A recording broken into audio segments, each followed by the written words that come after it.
Semana passada, Val Kilmer deixou este mundo e, em homenagem ao ator, neste Cine Quinto a gente vai falar de um filme que foi muito pedido nos comentários. Willow, na Terra da Magia, de 1988, dirigido por Ron Howard e com produção de George Lucas. É um clássico da fantasia que foi bastante esquecido, mas que carrega diversas camadas simbólicas e leituras possíveis. Além de nos lembrar que o mundo era bem diferente antes da computação gráfica. Então, atendendo aos pedidos, vamos falar desse filme e também lembrar os grandes momentos do Val Kilmer no cinema. Corta!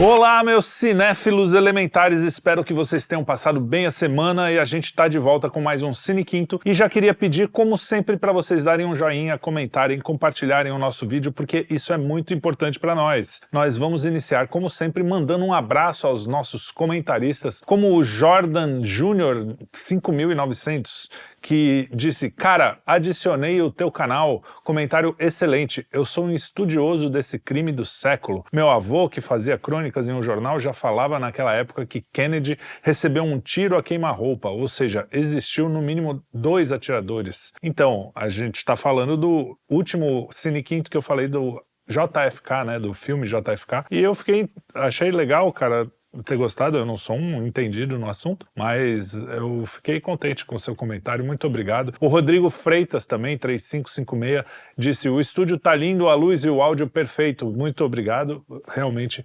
esse nosso Cine Quinto aqui atrás, eu achei que ficou bem bonitinho, tô bem orgulhoso dele. Obrigado para a produção que ajeitou tudo isso pra gente. E o EGP22 disse: tinha que acrescentar o filme do Mel Gibson e a Julia Roberts, Teoria da Conspiração, lançado em 97. Cara, eu assisti esse filme há muito tempo e gostei muito. Eu vou assistir de novo, se valer a pena a gente vai falar sobre ele aqui.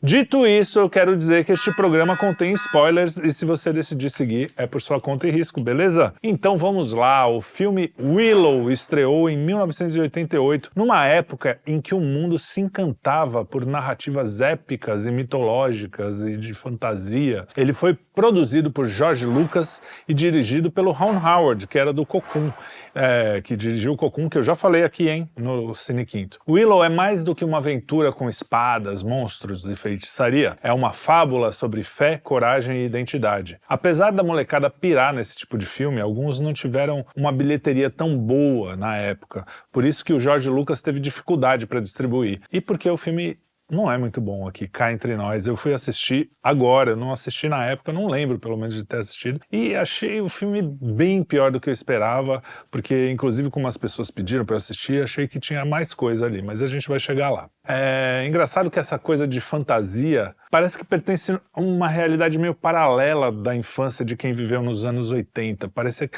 isso era muito presente em principalmente pra molecadinha, né? Eu tinha, em 85, 86, eu tinha 7 anos, é bem aquela idade que você tá impressionável, né? Tudo te impressiona. E o cinema dessa época era muito propício para esse tipo de narrativa. Você não tinha o acesso que você tem hoje. Para ver um filme, você tinha que ir no cinema ou tinha que passar na televisão. No máximo, estava começando a ter VHS, o videocassete, né? Mas nem todo mundo tinha acesso ao videocassete, era coisa para poucos, principalmente aqui no Brasil. Então, quando você ia ver um filme, aquilo era um acontecimento. E esses efeitos que hoje a gente vê na telinha, em 4K, quando você via na tela do cinema, a luz ela passa através da tela, né? Então, os efeitos não parecem tão ruins quanto, né?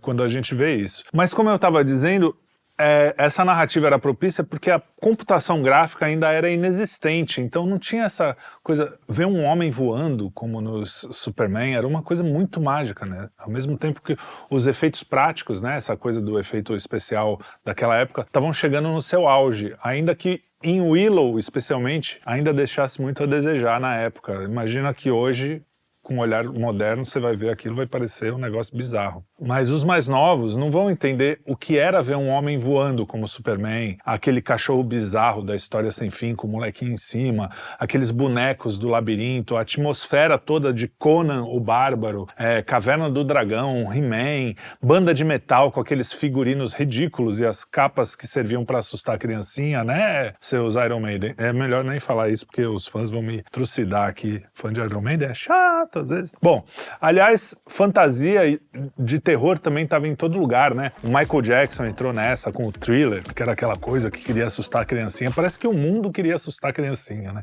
E eu, criancinha, ficava bastante assustado com essas coisas. O mundo parece que se dividia entre o colorido tutti-frutti da Pacalolo e do Show da Xuxa e esse universo medieval, meio dark, como todos esses filmes fantásticos e desenhos e coisas que eu falei, né? O grande salto que o cinema deu com o Jurassic Park, por exemplo, que foi uma das coisas mais impressionantes que eu já tinha visto na tela. Até então eu nunca tinha visto nada que me impressionou tanto. E olha que na época a gente era bem impressionável, mas os dinossauros eles pareciam muito reais. E você tem que lembrar, de novo, que a gente não tinha computação gráfica. Então, pra gente aquilo era muito impressionante. Hoje você pode fazer praticamente tudo que a sua imaginação mandar, né? Depende da imaginação e não dos limites, né, do efeito prático. Então, o cara pensa uma coisa e você vai lá e faz. Então, parece que as pessoas estão mais dessensibilizadas para isso.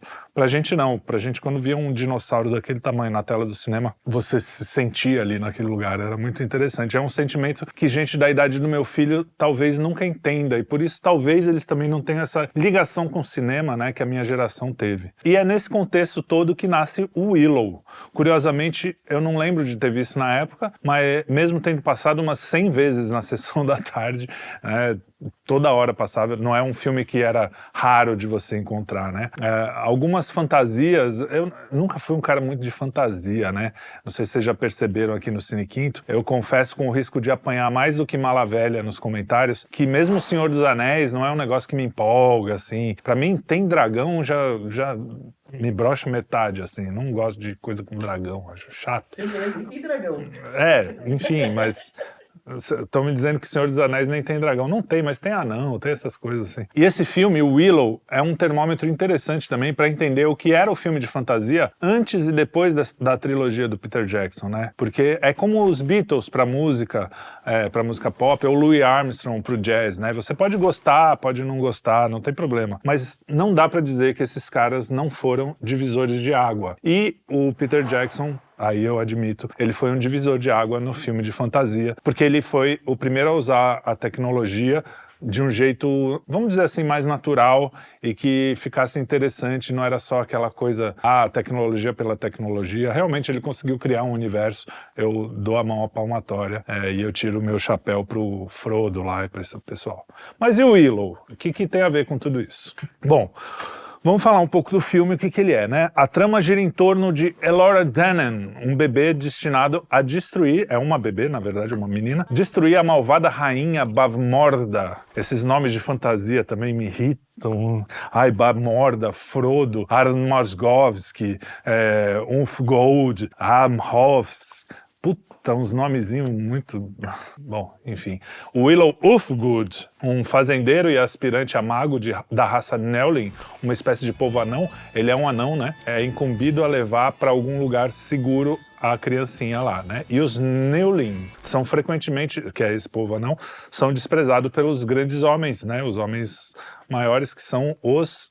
Pulou o negócio aqui, eu não lembro o nome do negócio. São os Daikins. Então, os anões são frequentemente desprezados pelos grandes homens, os Daikins. O Willow quer ser um grande feiticeiro, mas não acredita muito na própria capacidade, né? Porém, ele tem algo que os outros não têm: o coração, a humildade e a fé.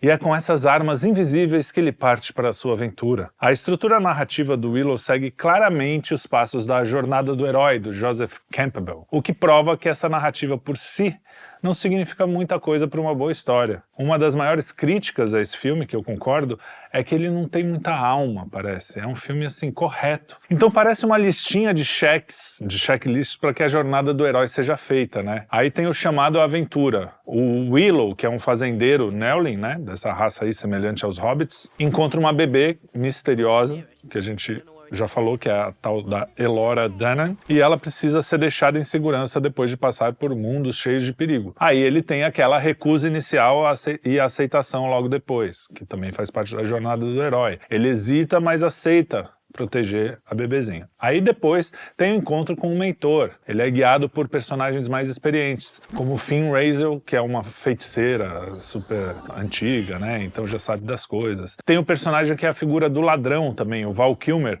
que a gente pode lembrar do Han Solo em Star Wars. Ele é bem parecido também, que é um cara meio... não é bonzinho, é um cara que é meio ladrão. O Han Solo, pelo que eu lembro, ele faz contrabando, né? Então, eles têm um pouco essa coisa parecida. Eles têm provações e se aliam, né, com várias pessoas. Então, ele enfrenta inimigo e forma alianças com esse Madmartigan e Sorsha, que na verdade é a filha da Rainha Má, que vira o jogo, né, que se volta contra a própria mãe. E depois tem a apoteose e o retorno transformado, que no final o Willow supera a poderosa feiticeira, a Bavmorda, com inteligência e retorna como um herói, né? Então tem a luta entre o bem e o mal, tudo aquilo, né? A rainha, essa Rainha Má, ela representa o mal absoluto, né? Tentando matar a bebezinha para impedir o cumprimento de uma profecia. A criança, na verdade, é o símbolo da esperança, da restauração da ordem natural. Vocês lembram de outra criança que é um pouco isso? A gente vai chegar lá. O Willow é o campeão improvável, um símbolo de como a bondade, a coragem e a engenhosidade podem vencer o poder tirânico, né? Tudo isso é lindo, superação, autoaceitação. O Willow é subestimado pela sua tribo lá, sei lá, pelo seu povo, por ser pequeno também, né? Todos são pequenos, mas a gente também fica olhando para ele, um camponês inexperiente, ninguém leva ele muito a sério, né? E o filme traz uma mensagem essa mensagem de superação pessoal, mostrando que o valor de alguém não está no tamanho físico, mas na força do espírito. E também é uma metáfora sobre descobrir o próprio poder mediante os grandes obstáculos. Então, você vê que tudo isso, um monte de história conta isso, só que tem umas que dão certo e outras que não dão. Por quê? A gente também vai chegar lá. Além disso tudo, tem referências bíblicas e míticas, né? O que é muito legal sempre em filmes. A bebê é obviamente uma figura messiânica, né? Que ela é escolhida, que trará a salvação. E a tentativa da Bavmorda de matar bebê para impedir a profecia remete ao Herodes no Novo Testamento, né? A gente tem, aliás, antes do Herodes também teve um rei que matou os bebês, foi atrás dos bebês, né? No Velho Testamento. A figura do Moisés, a primeira cena é esse bebê sendo jogado no rio, sendo salvo, né? Através do rio, né? É uma criança que vai mudar o mundo e que é jogada no rio. É Moisés, claramente. Essa, aliás, é muito claro e muito óbvia a citação, né? Também tem a aliança improvável entre o Willow e o guerreiro desleixado, que é o Val Kilmer, né? O Madmartigan. E a Sorsha sugere que pessoas de diferentes origem e valores podem se redimir e se transformar, né? Que nada mais... O cristianismo também é isso, né? Você se transformar para o novo homem, você ser perdoado, né? Esse domingo mesmo, na missa, o padre falou da mulher que ia ser apedrejada e Jesus falou, ó, quem nunca pecou, que atire a primeira pedra. Então, quem nunca pecou... Ou seja, todos nós pecamos e todo mundo tem o direito à redenção. Aliás, o padre falou uma coisa muito interessante, o direito ao esquecimento dos nossos pecados, né? Se a gente é perdoado por Deus, por que não ser perdoado pelos homens? Enfim, a fantasia toda do filme como um reflexo da realidade, né? Todo filme de fantasia é um reflexo da realidade, embora se passe em um mundo mágico. O Willow traz mensagens universais sobre essa coisa da coragem diante da opressão, a importância da esperança, a inocência das crianças, o poder do coração sobre o poder bruto. Ouça o seu coração, o que é uma coisa estúpida de se dizer, né? Porque se a gente ouvir só o nosso coração, a gente vai fazer muita bobagem, mas é uma frase clássica dessa época que veio com Hollywood, ouça o seu coração, né? Ouça o seu coração, faz um monte de bobagem. Não, ouça o seu coração, tudo bem. É uma parte importante de você ouvir, mas ouça a sua razão também, porque é ela que vai te dar o caminho correto, né? Vai fazer a sua vontade ficar no lugar certo, porque se você ouvir só os seus desejos e o coração, você não vai... A gente tá vendo como o mundo tá, né? Não é uma coisa que tem dado muito certo. O Willow também é o típico herói camponês da literatura tradicional, né? Tipo o Frodo, né?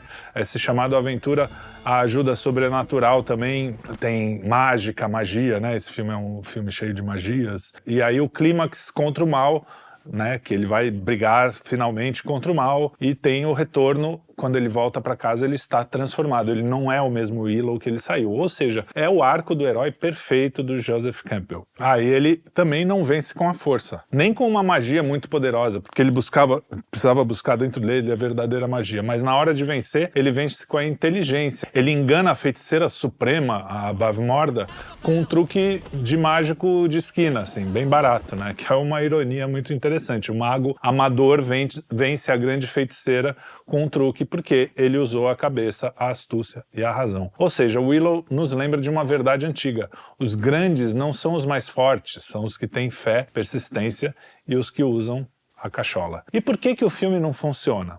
Aí é que entra. Por que eu falei, com tudo isso, né, parece ser um filme bom. Ele tem bons exemplos, tem boas mensagens. Ele não funciona pelo mesmo motivo que a IA, que a inteligência artificial, ela pode até impressionar a gente fica muito impressionado, pelo menos até agora a gente se impressiona, mas ela não emociona. Ela não emociona porque, para emocionar, você precisa de alguma coisa, talvez até imperfeita, talvez alguma coisa que mostre que a gente é humano, que a gente tem. E quando você repete um padrão, só porque ele é um padrão universal, arquetípico, não significa que ele vai funcionar como entretenimento, como arte, como tudo, né? Como o cinema deveria ser. Mesmo quem não conhece as estruturas sente que tem algo sagrado ali, mas não tem novidade, eu acho. Eu não sei dizer. Tem coisas que você não consegue explicar mesmo. Por que é, por que não é. Willow era um filme que tinha tudo para dar certo. Olha só, George Lucas tinha acabado de fazer o Star Wars, o Ron Howard tinha acabado de fazer o Cocoon, que foi um sucesso. A história tá tudo ali, a coisa do herói, tem referências bíblicas que são universais, mas não rola, cara. Você vai ver o filme, você vai ver, tem alguma coisa ali que não rola. Infelizmente, esse foi realmente um filme que não rolou muito. E apesar de Willow, na Terra da Magia, ser um clássico cult, querido até por muitos, a crítica na época foi bastante dividida, principalmente pela falta de originalidade, né, que eu acabei de falar. Muitos críticos acusaram o filme de ser derivativo demais, especialmente em relação ao Senhor dos Anéis e o Star Wars. O enredo da criança messiânica, do herói relutante, o mago ancião, o guerreiro valentão, já eram fórmulas muito exploradas e não tem um sparkle ali, um brilho ali que faça... então por que eu vou ver esse filme se já foi feito? Aliás, uma crítica muito parecida com o que eu fiz com Ainda Estou Aqui, que não é um filme horrível, mas é um filme medíocre, vou repetir isso, porque isso deu muito view, e a gente gosta de view. Bom, a jornada do Willow também ecoa fortemente com personagens como Frodo e o Luke Skywalker, né, inclusive com a clássica profecia salvadora, né? Na época o pessoal falava que era uma mistura de Tolkien com George Lucas, mas sem o brilho original de nenhum dos dois, olha aí. Esse foi a grande crítica. E ele tem muitos clichês também, muitos clichês previsíveis, alterna entre cenas muito sombrias e momentos muito infantis. Ele tenta agradar todas as idades, mas acaba não sendo suficiente profundo nem para os adultos, nem leve o suficiente para as crianças. E mesmo para a época, como eu disse, os efeitos especiais eram irregulares, bem ruins. Embora tenha sido o primeiro a usar o Morphing Technology, que é aquele efeito... O Michael Jackson até usou no clipe dele, o Black or White e tal, que era uma coisa também super moderna para a época, né? Mas tinham outros efeitos no filme mesmo, aquele monstro de duas cabeças, era um negócio horrível. Recebeu críticas já na época, né? Que era muito caricato e pouco assustador. E realmente você olha aquilo e fala, que bizarro. Bom, acho que falei demais já do filme. Agora eu quero falar um pouquinho do Val Kilmer e para isso eu quero chamar o meu amigo que está aqui, aproveitar a presença dele, que foi uma surpresa para mim que ele estaria aqui, e chamar aqui uma Finha para a gente fazer uma conversa rápida sobre o Val Kilmer. Então, editor, corta aí, vamos montar aqui tudo para nós dois conversarmos. Bom, estou aqui com Mafinha, cara, finalmente ao vivo, né? A gente se conheceu ontem ao vivo. Conhecemos ontem, já fomos numa manifestação juntos. Sim, né? Já podemos, né? Já podemos casar, somos, né? Já somos colegas, né? Eu falei casar, você falou colega? Tá bom, cada um tem sua expectativa, né? É que eu sei que você sempre fala daquela coisa do anjo com asas e não sei o quê, o pessoal, então eu já fico verdade. meio... Inclusive, o maior movimento de direita, o único que sobreviveu ao expurgo da direita nos últimos 10 anos foi o MDT, eu, Joaquim Teixeira e nosso querido Gugu Faraó. Muito bem. Então, vamos falar agora então do Val Kilmer do Vamos. cinema. A gente não é especialista em Val Kilmer, mas a gente gosta muito dos filmes Gosto. dele. Aliás, o primeiro filme, eu fiquei chocado que quando eu comecei a pesquisar, o primeiro filme da vida dele no cinema foi Top Secret, super confidencial, que eu posso dizer com certeza que foi um dos filmes que eu mais vi na vida. Com certeza. Quem cresceu nos anos 80 e 90 no Brasil assistiu Top Secret até não aguentar mais, porque passava direto, e passava em todos os horários, né? E eu Engraçado. gravei. Claro. O meu avô, quando comprou o videocassete, isso foi final dos anos 80, foi um dos primeiros filmes que eu gravei. Então eu assistia, sério, toda vez que eu ia na casa do meu avô, que era quase todo fim de semana, eu assistia aquele negócio. Então eu assisti muito. Então eu sei de cor todas as falas, todos os... E eu queria falar dele hoje, porque hoje o Willow foi uma desculpa pra gente falar. Pra falar do Val Kilmer e tal. E como tinham feito esse pedido algumas vezes já nos comentários, eu resolvi assistir. E confesso que me decepcionei um pouco. Você lembra do Willow? Eu lembro de Willow, eu lembro de não gostar de Willow, isso já na década de 80, 90, quando eu assistia. Tinha muito filme de fantasia naquela época. Os anos 80 foi muito prolífico pra isso, né? Qual que você gosta mais desse? O que eu mais gosto e gosto até hoje, porque eu vi uns tempo atrás, é Crew. Eu nunca vi Crew. Crew é um que o cara tem uma arma que é uma estrela e ele joga, aí tem um ciclope que ele é pressionado na porta. O pessoal que dos anos 80 vai lembrar. Mas tem Labirinto, tem... História Sem Fim, História pra Sem mim é um Fim. dos Pô, melhores. História Sem Fim é bom também. História Sem Fim tem... Esse sim tem Esse uma eu acho que mensagem... o História Sem Fim é melhor que o Crew. Ele tem uma mensagem profunda de luto, que eu assisti... o História Sem Fim foi engraçado. Eu assisti na época, eu fui com medo pro cinema, porque eu fui com a minha avó, eu era bem pequeno. Eu falava, vó, a gente não vai sair daqui, velho. História Sem Fim. Eu achava mesmo, não era brincadeira, não era piada. E aí, quando acabou, eu falei, ufa, finalmente. Mas eu achei o filme maravilhoso. É maravilhoso. Tem razão, é melhor que Crew. Assisti recentemente, antes dos meus filhos nascerem, e achei uma bosta. Por quê? Eu tava com aquela imagem e efeitos especiais, né? A gente perde, né? É, claro. E aí eu assisti de novo. Talvez na época que eu tenha reassistido a primeira vez eu não estivesse muito bem. E aí eu assisti de novo e falei, cara, por que eu não vi? É um filmaço. Porque tem essa história do luto. Na verdade, o luto. Sim, o luto, ele perdeu a mãe. É um filme adulto, mas ele é um filme pra criança mesmo, entendeu? Então, assim, é um filme infantil, no melhor sentido da palavra infantil. Sim. Né? Então, é um filme com uma parceria, né, com produtoras europeias, é alemã, se não me engano, e ele tem toda uma estética europeia também, assim, né, do cinema europeu. Né, você percebe que não é um filme tipicamente americano, né? E é um filme que trata, como você falou, de luto. E é realmente o melhor filme de fantasia dos anos 80. E a trilha sonora é sensacional. É muito legal. Labirinto também é um filme que o pessoal gosta muito. A minha senhora, por exemplo, ela ama esse filme, que também viu muitas vezes na infância. Eu também reassisti, tive essa mesma coisa de... Mas é porque, cara, eu tava falando isso no começo do programa, o pessoal não vai entender nunca o que era essa sensação de ver aqueles efeitos antes do CGI, né? Era um negócio muito mágico mesmo pra isso, gente, e tem um detalhe interessante, porque a gente não consegue entender, porque a maioria das nossas telas são OLED, LCD, não sei o quê. Era completamente diferente isso. Numa tela de cinema, né? Ali que a gente tava assistindo. A luz atravessa, né? Exatamente. Eu falei isso no começo do programa. E na tela da TV, da TVzinha que a gente tinha. De tubo. Então é completo. Tanto que em videogame, games antigos, os caras têm que jogar. É muito diferente se jogar numa LCD, porque era feito para aquele tipo de tela. Sim. Entendeu? É isso aí. Bom, voltando ao Val Kilmer. Aí ele fez Top Gun. Então, Top Secret, ele fez os dois, mas o Top Secret pra mim, eu revi também agora e não fiz o programa porque, cara, Top Secret é o seguinte, assista. Se você não assistiu, assista. Você gosta de humor, assista. É um negócio assim, na minha opinião, é um humor que não morreu ainda, apesar, porque tem filme antigo também, eu vi um peixe chamado Wanda, achei sem graça, não sei se você viu. Eu já assisti e é sem graça porque é um humor da época.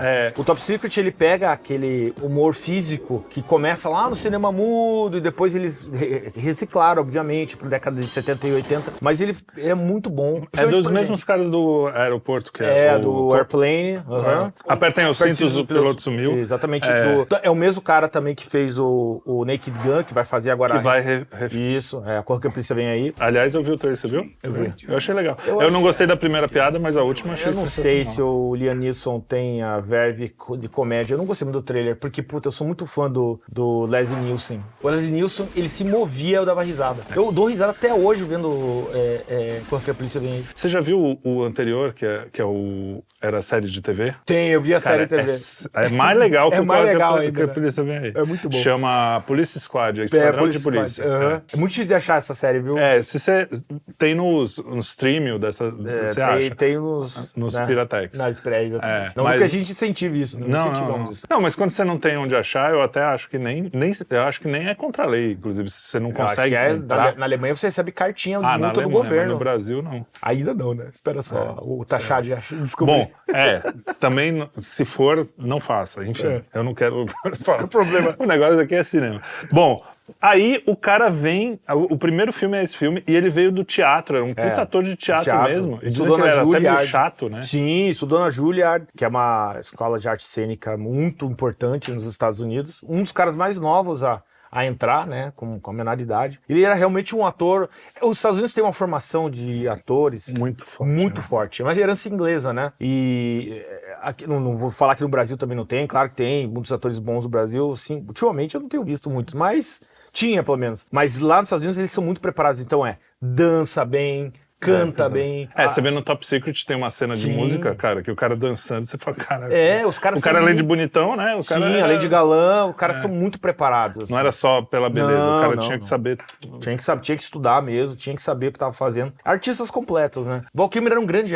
Assim, não era um grande ator, mas ele é um ator que dava pra você utilizar ele em quase qualquer papel. Tanto é que seria meu próximo papo aqui, que depois ele fez o próprio Willow e o Top Gun, que são filmes os três filmes, o Top Secret, Top Gun e Willow, são três filmes completamente diferentes. E ele manda bem nos três. Manda, segura muito bem os papéis. Top Gun foi o filme que talvez tenha que lançou mesmo, catapultado ele, né? Porque foi um filme que marcou a época. Top Gun, assim, De Volta ao Futuro, Top Gun são filmes que marcam uma época do cinema anos 80. Top Gun, o pessoal viu aí na continuação do Top Gun como foi um sucesso, né? E os caras repetiram a fórmula total. Que é outra coisa interessante da gente falar, rapidinho, abrindo parênteses. O Top Gun, ele fez o que a Disney não fez, que é pegar o legado e falar assim, eu vou fazer do legado uma coisa meio nostálgica e não sei o quê, beleza. Inclusive convidando o Val Kilmer já doente, né? Que foi emocionante. O Tom Cruise falou que não faria sem ele participar. Ele não queria participar legal. Porque ele tava se sentindo muito mal por causa da doença, tava deprimido. Imagina um cara que foi galã daquele jeito. Né? Começar a definhar. Então, aí o Tom Cruise, ele precisou de meses e meses de negociação. O Tom Cruise ia lá, conversava com ele, eu preciso de você no meu filme, sem você o filme não existe. Então, a gente tem muito a crítica ao Tom Cruise, tem um negócio de teologia, aquelas loucuras dele, mas ele é um cara que ele entende o leal, cinema. Né? E leal. E entende o cinema. Ele faz o filme, ele sabe o filme que ele tá fazendo. Né? Não é à toa que ele é um sucesso. Todas as produções que ele faz aí. E o Top Gun é um filme que marca uma época, em todos os sentidos, é um case de sucesso da época. Ocasionou o aumento das pessoas irem se inscrever na Marinha dos Estados Unidos. Porque lá nos Estados Unidos a Marinha e a Aeronáutica são diferentes daqui, né? Porque eles têm porta-avião, né? Que a gente tinha um porta-avião que tá parado lá. Não, o Minas Gerais. Minas Gerais. Enfim, e aí eles aumentou o número de cadastramento para entrar na Marinha e é um sucesso absoluto. Top Gun é lembrado. E ele foi referenciado assim infinitamente, Top Gun, pelo cinema. Até o Tarantino, uma das grandes coisas do Tarantino é aquele diálogo lá dele. Cães de Aluguel, eu não tenho certeza qual filme que é. Que o cara tá falando sobre o Top Gun ser um filme homossexual, né? Ah, sim. Tem toda essa parada, né? Aliás, tem um trailer, eu vou deixar um trechinho só, mas depois vocês busquem lá, que chama Top Gun Recut, que ele faz um trailer no Top Gun como se fosse uma história de amor entre o... O filme tem uma... Assim, tem uma pegada meio... Tem uma homerótica, mas é uma coisa da época também. E também tem esse negócio que você falou agora há pouco. Eu falei, foda, né? Exatamente. Que as pessoas confundem amizade como homossexualidade, né? Não pode mais ter uma história de amizade que o cara já fala, é porque o cara é gay. Por exemplo, a nossa amizade aqui, a gente se abraça pelado, coisas normais de amigo, né? Tipo, nada... Acontece. Né? Vamos na sauna junto. Vamos, exatamente. Amigos são assim. Exatamente. E aí o pessoal fica com esse papo furado, né?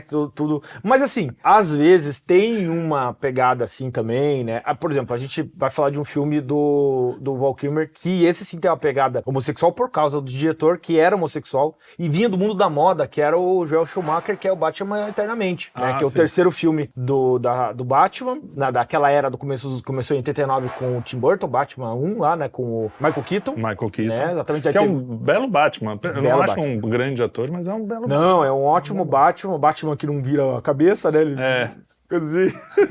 Mas é um filmaço. Eu gosto. Os filmaço. Primeiros Batmans, os dois primeiros. Os dois primeiros são maravilhosos. E aí teve o 3, que daí o Val Kilmer foi escalado pra fazer o Bruce Wayne. Teve muito problema com o Joel Schumacher na produção do filme. O Val Kilmer era um cara difícil de trabalhar. Então, dizem que é difícil, mas não era um difícil diva, assim. Dizem que ele queria o trabalho bem... pelo menos o que eu li, né? Ele trabalhou com o Marlon Brando já no final do Marlon Brando, que o Marlon Brando já tava com gota, alcoólatra. Alcoólatra sempre foi, mas assim, já tava no finalzinho mesmo, que foi na Ilha do Dr. Moreau.